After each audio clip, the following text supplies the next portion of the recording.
أنفسنا وإن لم تغفر لنا وترحمنا لنكونن من الخاسرين কিছু বলছেন কেউ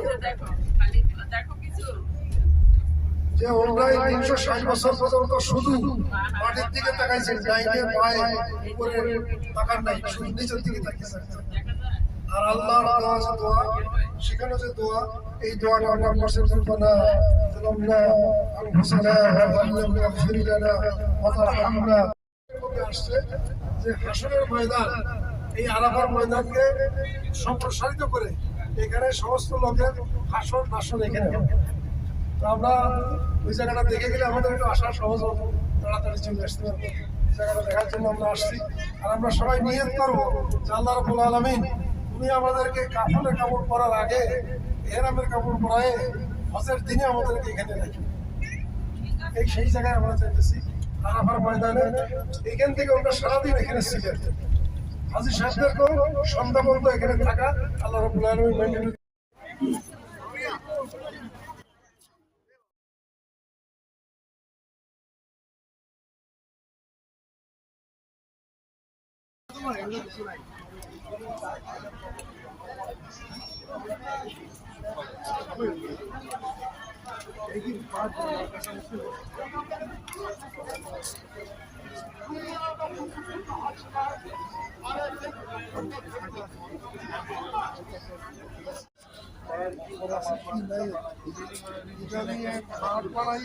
ফসল তৈরি করতেছে। বাংলাদেশে যা যা হয়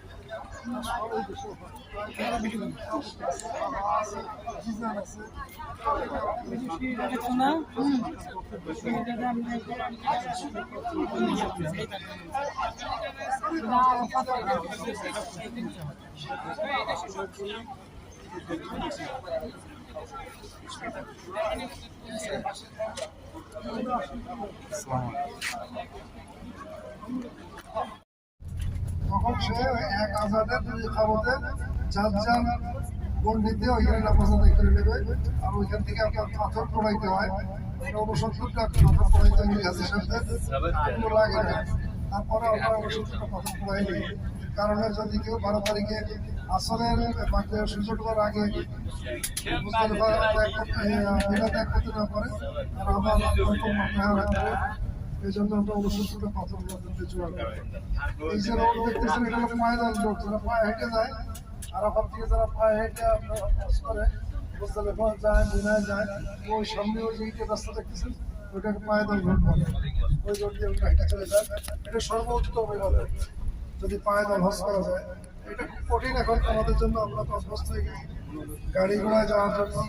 বিলাসিতার মধ্যে এসির মধ্যে পড়তে চাই, প্রচন্ড গরম, এবং তার মধ্যে এখান থেকে 7 কিলোমিটার দূর মুজদালিফার জন্য 7 কিলোমিটার।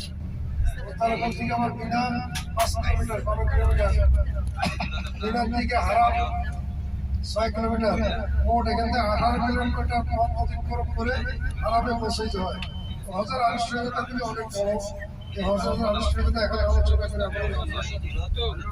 আমরা যে বাকি এখন আমরা যাচ্ছি মুজদালিফায়।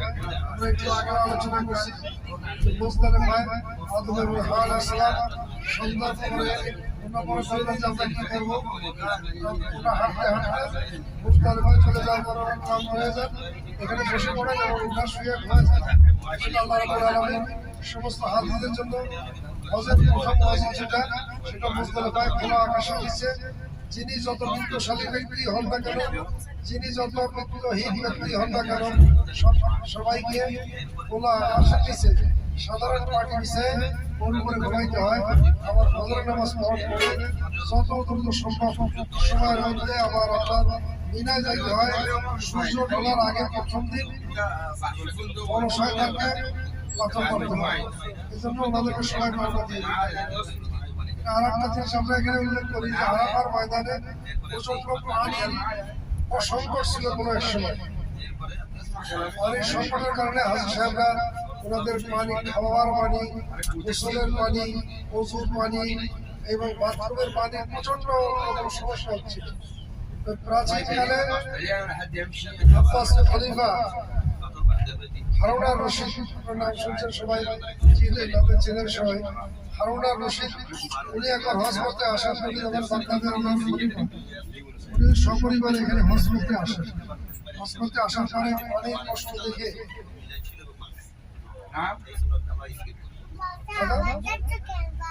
এই টোটাল আওয়াজ যাচ্ছে কেন?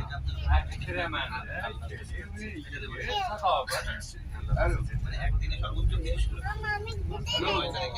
এটা হলো কি?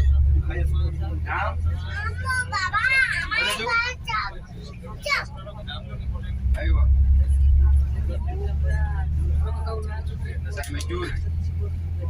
هو لما نكون আমরা যে কথা বলছিলাম যে আরাফার ময়দানে পানির পর্যাপ্ততা না থাকার কারণে তৎকালীন আব্বাসীয় খলিফা হারুন আর রশিদ সপরিবারে একবার হজ করতে আসে। এই পানির সংকট থেকে ওনার মহিষী স্ত্রী জুবাইদা উনি অত্যন্ত ব্যথিত হইলেন যে হাজ সাহেবের খাবার পানির ব্যবস্থা করা নাই।